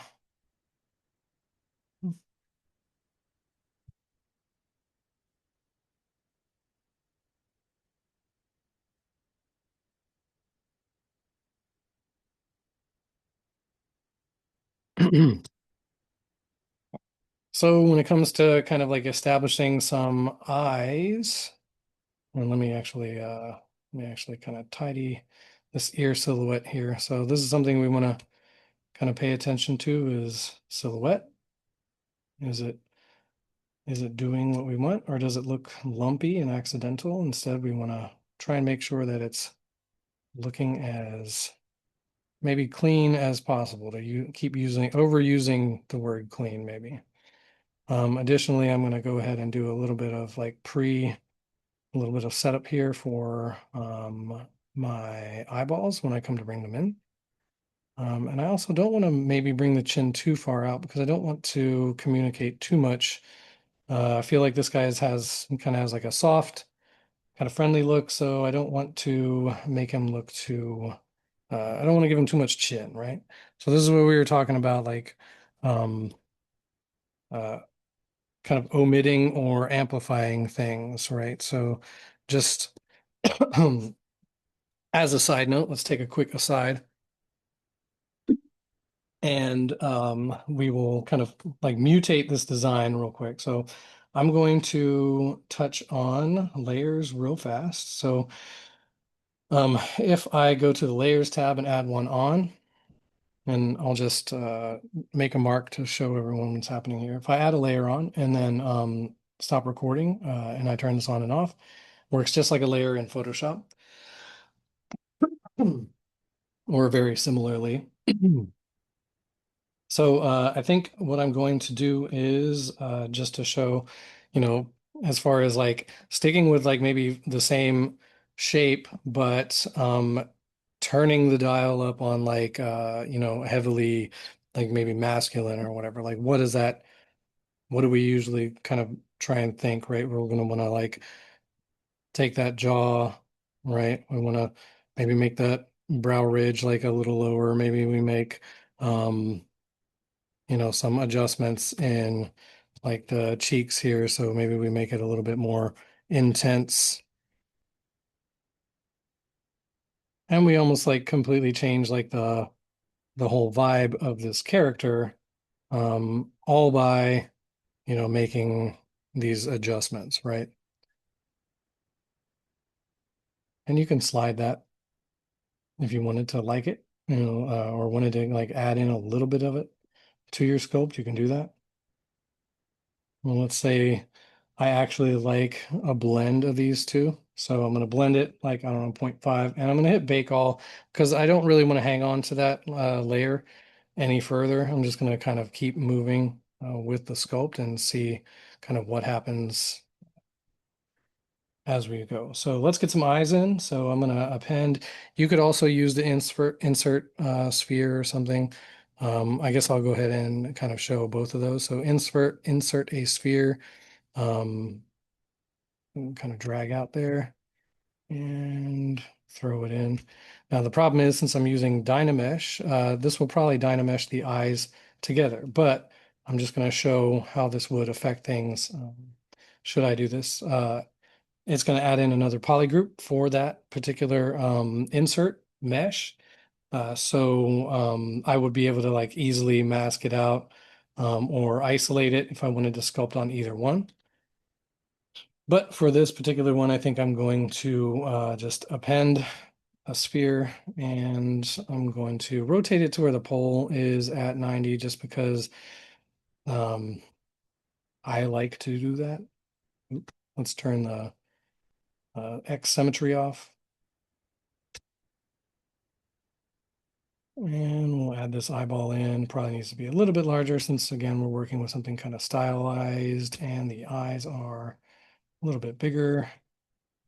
And we'll just kind of press that in there. And you notice like it's kind of sticking out, but that's fine because that's going to help us um, kind of get our sculpts aligned with the spherical shape and those eyeballs. Real quickly, just mirror and weld. You see that it added that second one over on the other side. All right, so let's jump back to our sculpt. And I think I'll use like maybe the standard brush for this with a focal shift intensity adjusted. And I will just maybe carve these eyeballs in. And let's just kind of see what kind of shape we can get that appeals to us.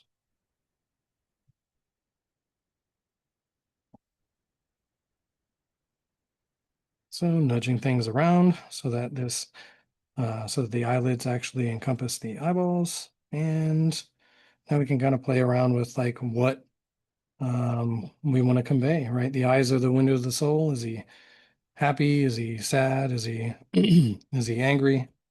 What is it that we want to talk? What is it we want to say, right? Right now, I think, just keeping it simple and just maybe just carving in whatever exists. And again, we're still making lots of marks that you would be making on a realism sculpt, but we're kind of maybe toning it back, right? We're just working with, um, the large shapes, nothing too detailed just yet. We want to keep these shapes nice and clean.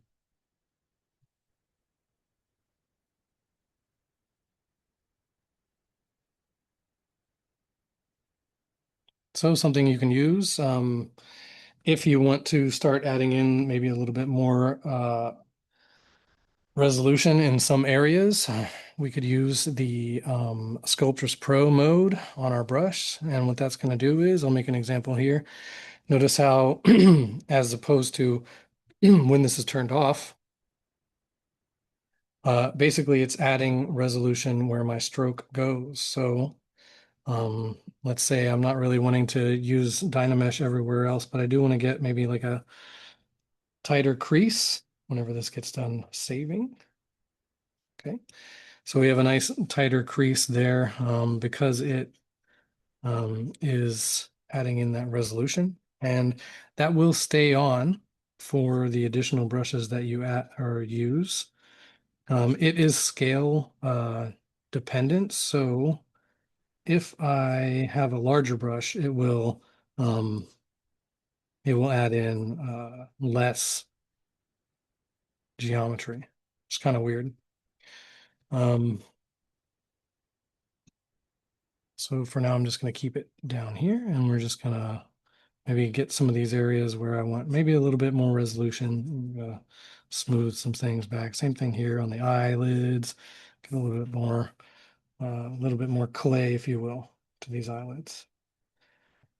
Notice how I'm trying to like maintain like pretty clean shapes when it comes to these eyelids, and that's because we don't want them looking, too wrinkly and warbly. So just going to kind of smooth some of this stuff out.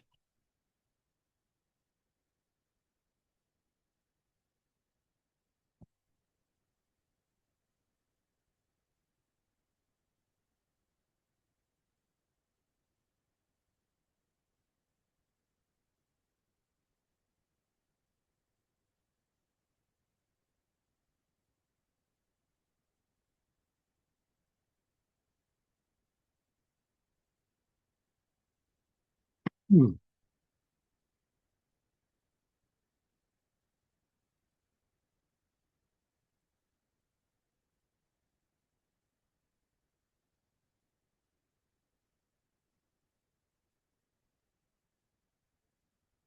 And I think I'm going to just sculpt in these, oops, sculpt in the eyebrows just to keep things kind of simple for now. I am using clay buildup. That gives a nice like stroke at this resolution that kind of you can feather it out with your stroke kind of pressure as you kind of move away from the first initial stroke. And let's just go ahead and smooth the rest of this down too, just so we have this. So for now, he's kind of nice and friendly looking. Now we can kind of move to kind of push the rest of these views around and see what we can kind of get from this. Maybe where we want to go.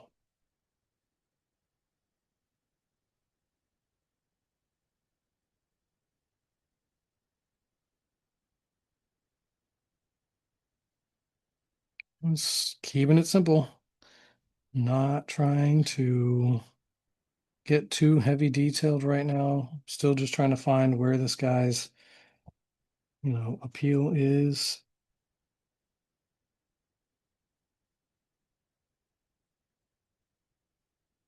How we want to kind of make him feel. You'll notice how I like to add in or how I'm adding in these shoulder muscles, this shoulder shape. And that's because I like to give the head some place to kind of sit. I think that without the neck and the shoulders, I think you can get something that might not look right when it's sitting on the rest of the body. So I like to kind of establish it as something that kind of grounds the rest of the sculpt.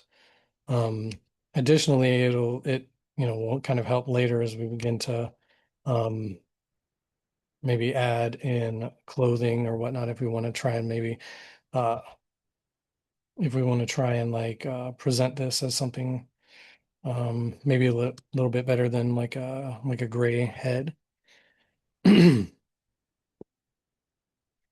So again, I could stop right now. We could go ahead and like drop this down to the canvas. If let's not do this. Let's put this guy like maybe right here. Let's say maybe I like that, but I want to move into something else. So I'm gonna drag him over there. I'm gonna toggle T and I'm gonna hit switch to drop him onto the 2.5D, and I'm gonna go ahead and drag him back out again. And now maybe um, we'll play around with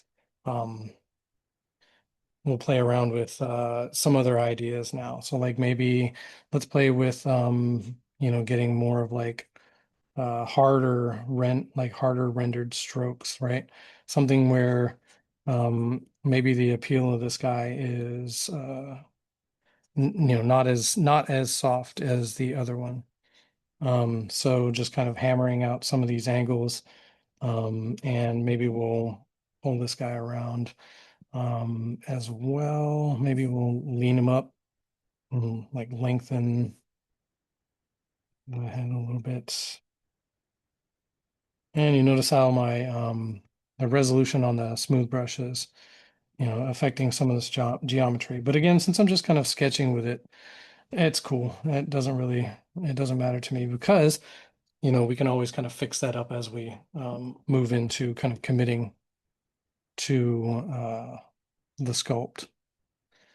So this is just us having some fun and hopefully finding something that we like, but at the very least, it's like doing our exercises. So maybe I'll kind of like square how this ear reads. Maybe make them a lot smaller.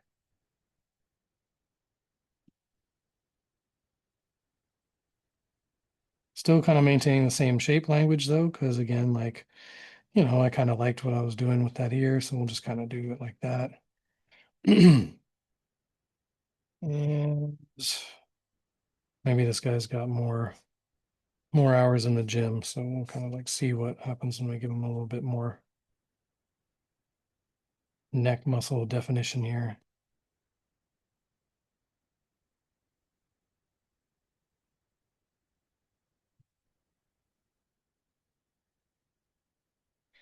And we don't want to neglect that we were kind of keeping more sharp angles. So I'm just going to add a stroke, some of these strokes here to kind of maybe be more in line with what the original idea was, with kind of making this guy feel a bit more angular. Let's flatten this out maybe.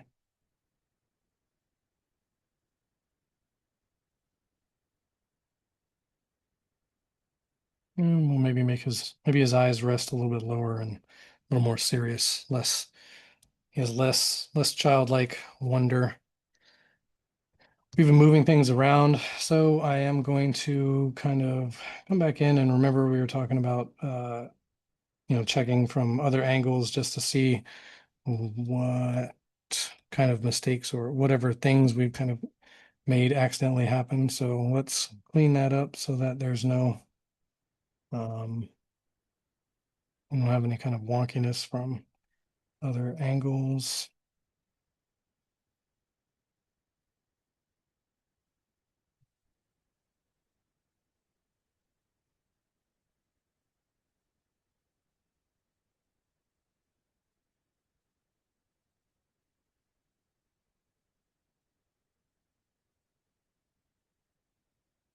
So we're just digging into our shape language that we know from some anatomy, right? And just kind of messing around with what kind of forms might come from, again, amplifying and omitting certain things. So just kind of punching on some of these angles just to see what we get.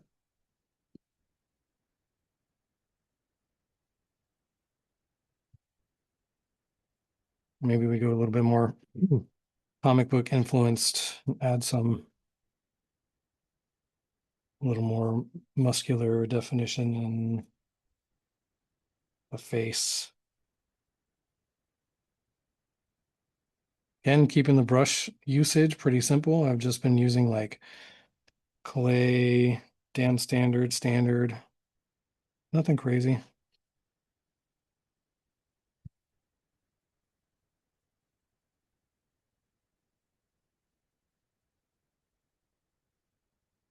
Yeah.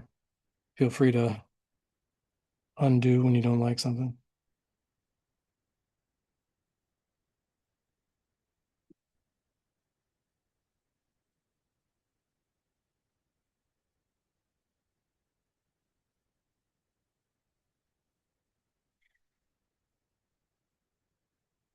I think I've kind of come to the end of that one. I think we'll do the same thing. Maybe we'll just kind of drop him up here and see where we go from there. So I'll just drop that guy, switch. And I mean, at this point, we can either keep going with this guy or we can jump into other ways of exploring kind of exploring heads and stuff. So that's what we're going to do in the first week, is kind of going through and doing a bunch of heads and exploring a bunch of different shapes from those heads and seeing if we can very quickly kind of knock out some ideas and some some practice with getting to know ZBrush. Additionally, we'll look at jumping into creating bodies and things like that with other various techniques. So we'll touch on modeling, Z modeler. We'll talk about Z spheres. We'll talk about just flat out sculpting. But all of this, we're going to try and kind of keep things to a fun and simplified get it done kind of method, which is very similar to what we've just done right here. Um, there is a question in the chat from Sure. Joseph. Did your knowledge for anatomy, specifically names and muscle groups, develop over time, or was it something you sat down and learned? Yeah. Yeah. Well, it's both. So you get to know them the more that you use them. Additionally, just being able to kind of communicate where you are um, on like the landscape of like the face and the body. And from time to time, like I'll forget, the name of something and just kind of go with like a shorthand, you know what I mean? Like every muscle in like your forearm or whatever. I will almost always forget, something. But getting to know at least like the look of those muscles, so like and um where they fit in like a hierarchy, because the way that um the body is built is things kind of overlap and um something like a torso. So if I'm gonna like make a torso, right? Um Something like this, knowing like kind of some of the flow, and I'm gonna actually turn this off because I want to use this resolution. So like knowing kind of the flow of the muscles, and you know, I, I won't always remember all of them, but at the very least, kind of understanding kind of what direction things are going, where they're headed to, how they interact with other muscles. Just in general, you can very quickly um, kind of knock out,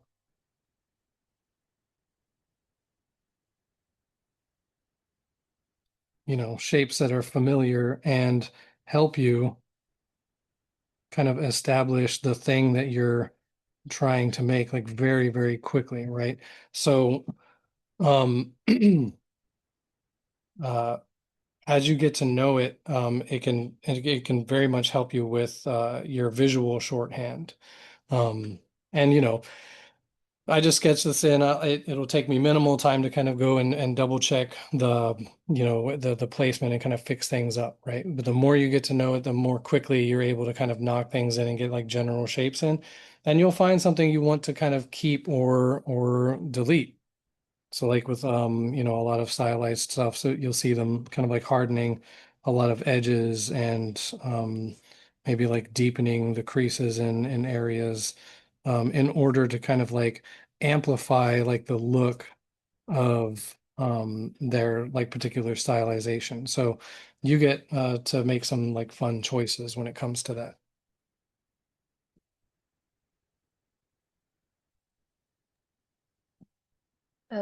Folks, just a quick reminder that if you have any questions, feel free to just pop them in the chat.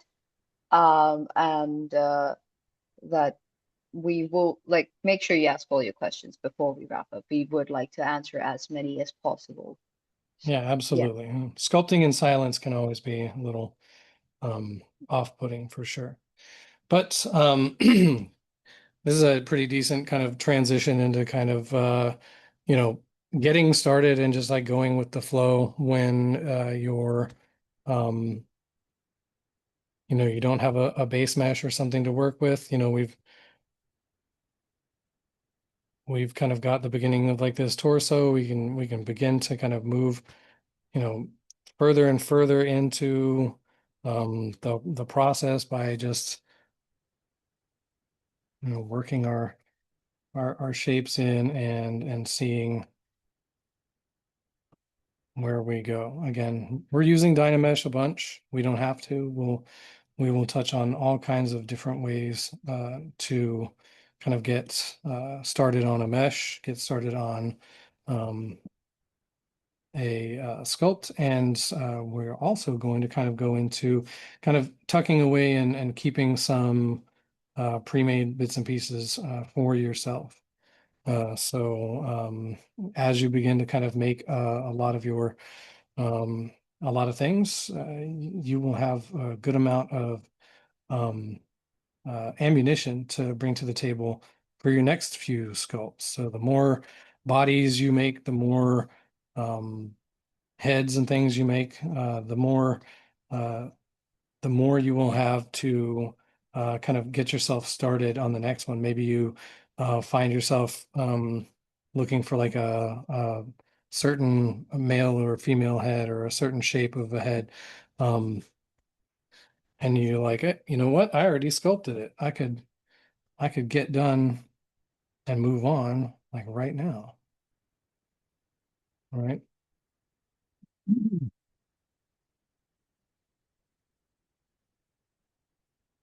Let's play around. Let's do something really fun. Let's play around and put this guy.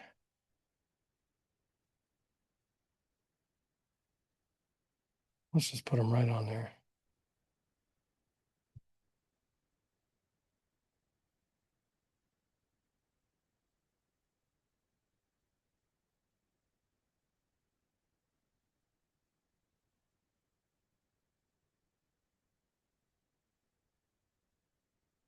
So we'll just do a merge down, hit OK, and then we'll run that Dynamesh, and now we can just keep going,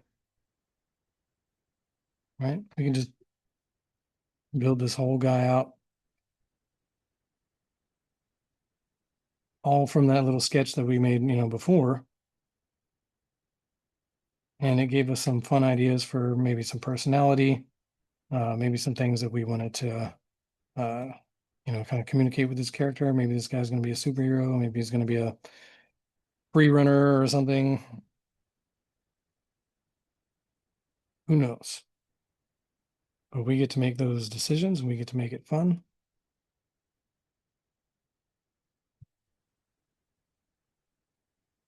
Cool thing about stylization is you get to play with these proportions, see how you really like maybe amplify the shape of the torso. Maybe you give them a bit more bend to the back, maybe a bit more uh, of like a shelf to the chest. And again, we're really early on, but we're already starting to get some fun ideas just from this guy.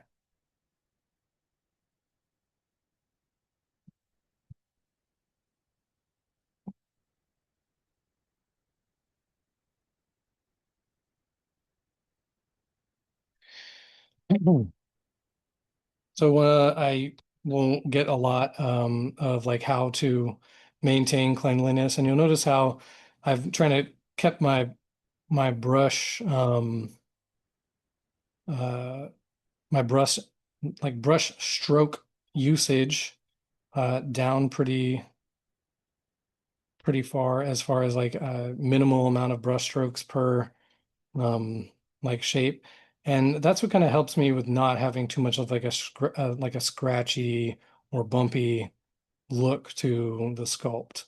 Additionally, I'll just use like heavy amounts of smoothing, like areas like here, just really smooth all this stuff back and try to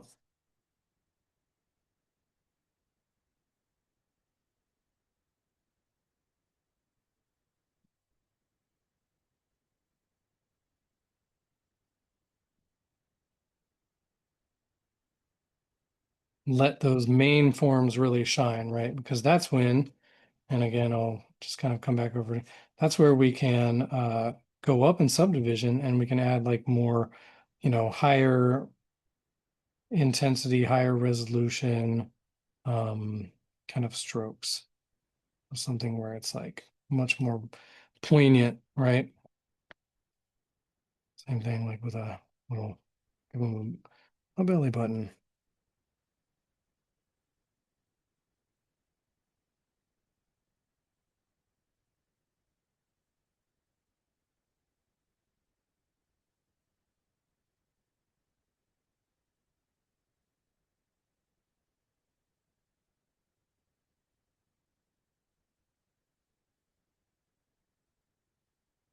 All right. So yeah, so then after that, we just kind of keep going. We will also talk about kind of generating, really quick gear and sculpting on that. Let's say we want to give this guy some clothing. We'll just very quickly do so just for an example. And I think we can probably call it from about like that. So I'm just going to mask off an area.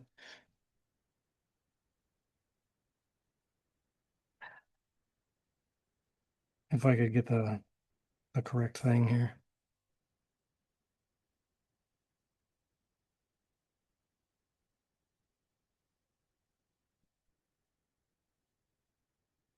All right.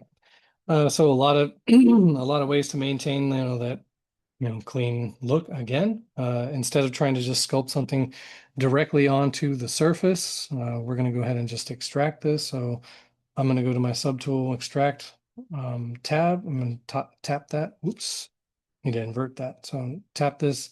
Notice how it has a little bit of thickness there. We can adjust that if we wanted right here with the thickness slider. However, I don't want to because this is fine.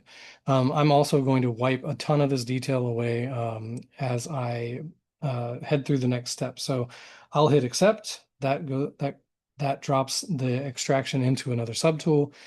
If we check our wireframe, you'll see that we also have polygroups for each one of these, for each um, for each part of the width of the extraction.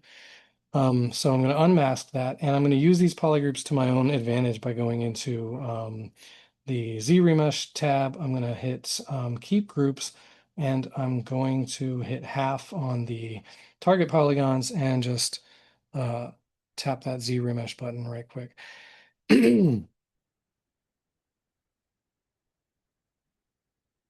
And I'm going to hit it a couple of times because what I'm doing is I am reducing the polygon count on this particular mesh down to something maybe a little bit more manageable, because I am going to just kind of use this base form shape. Yeah, there we go. To show another method, which is where I'm going to take and toggle D for dynamic subdivision. And I'm going to take a look at this with dynamic subdivision on. So now we can see what this shirt looks like when it is smoothed.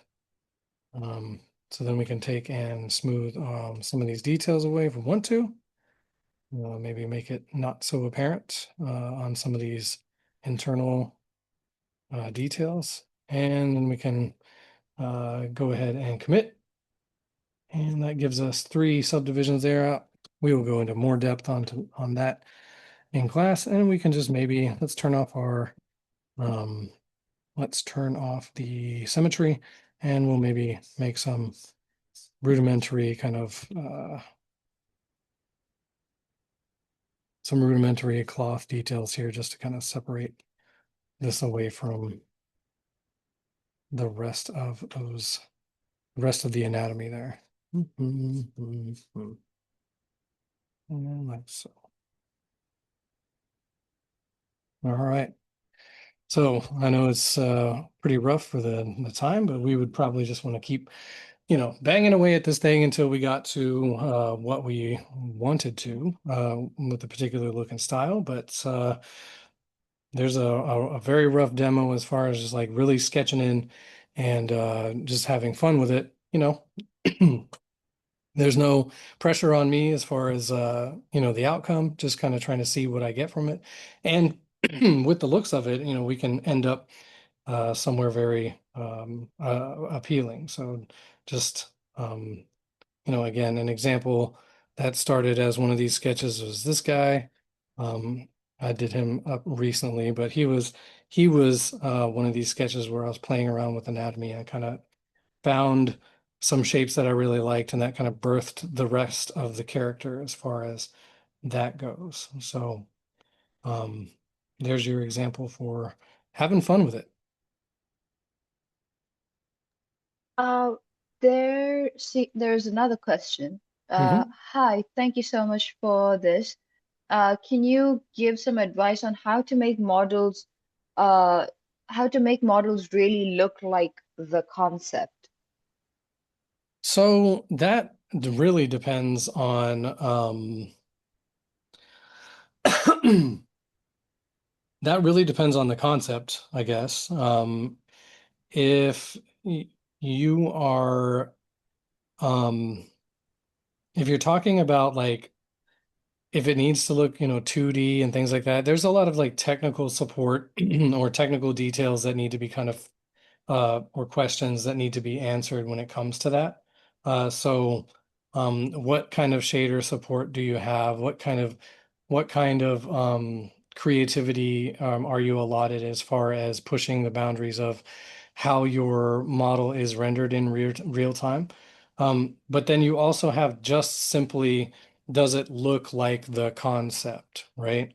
Um, and that's going to come with kind of training your artistic eye to kind of look at shapes, um, and then also to solve problems that the concept artist may not have solved. There are some times where something that works in 2D won't work in 3D. And if it's not imperative that that happens, what you will have to do is find a good, healthy medium. So like an area where um, it looks good from most angles, and maybe you didn't hit this one particular curve from, this angle, but it looks good from most all of the rest of the angle. So that's where you kind of might have to make your compromises.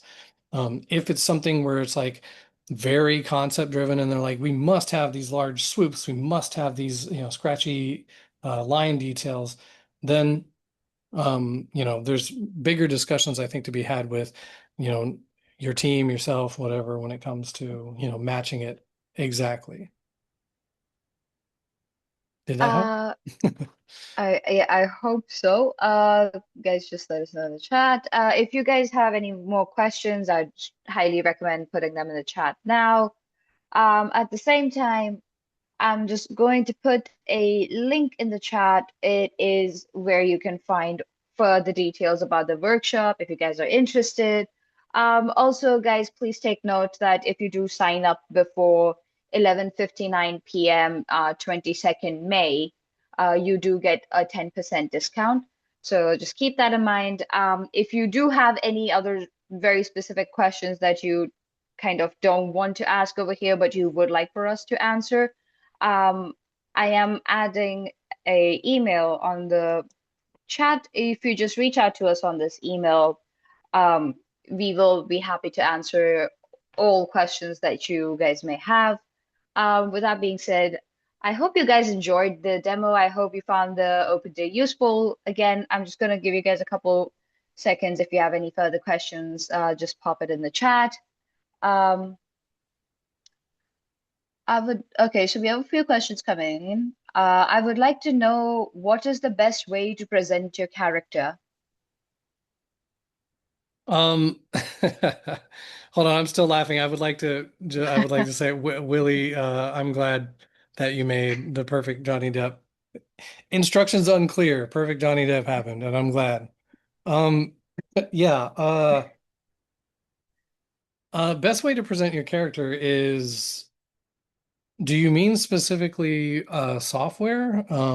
Or because the best way is going to be the way that shows it off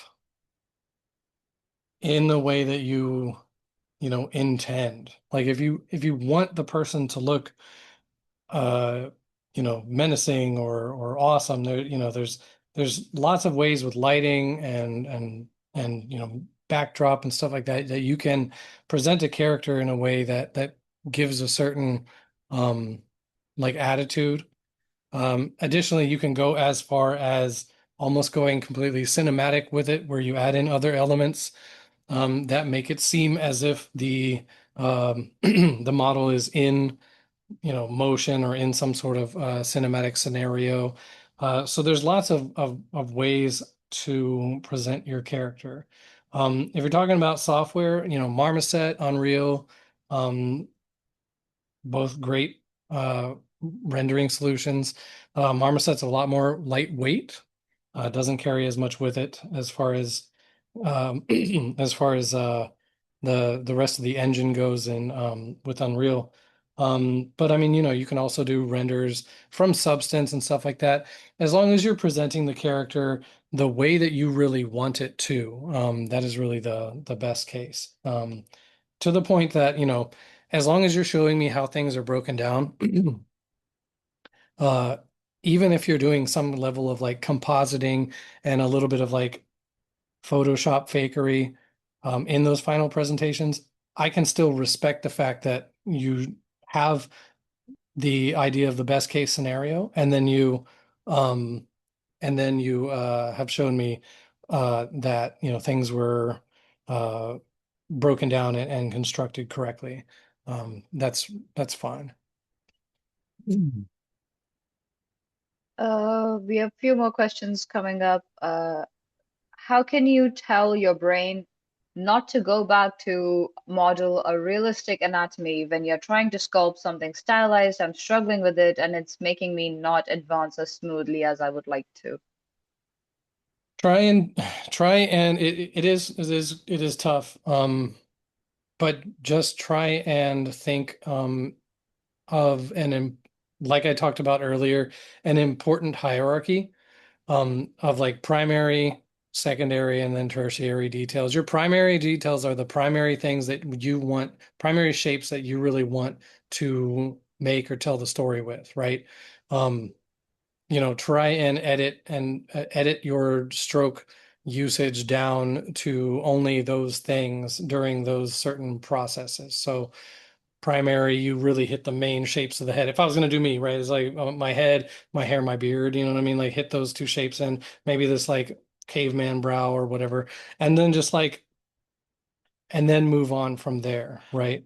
And as you kind of get a little bit more sure of yourself, I think you'll find that you'll be able to kind of uh, avoid that much better. But again, additionally, like working at a lower resolution so that you don't even have the chance to go uh, super high definition. Try working at a lower resolution to where those details are not even possible to go beyond a certain depth, can also help you as well.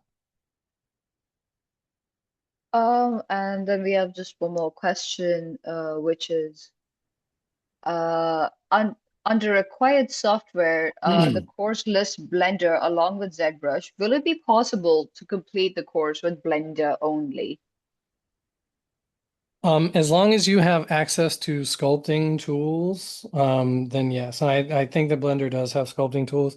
And honestly, I would say that the only requirements are that you have modeling, sculpting, and texturing tools. Whatever they are, I can probably help you out with. The theories will probably translate across softwares. When it comes to individual button presses, there may be some issues there, but they're not tough hurdles to get over. With that being said, guys, any other questions before we wrap up? Just gonna give you guys a couple seconds if you have any further questions. Okay, I'm gonna take that as all questions answered.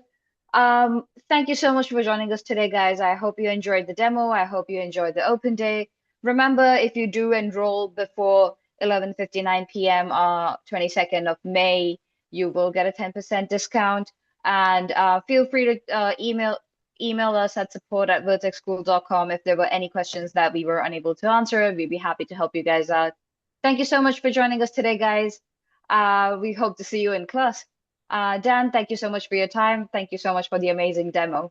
Thank you very much. Thanks, guys.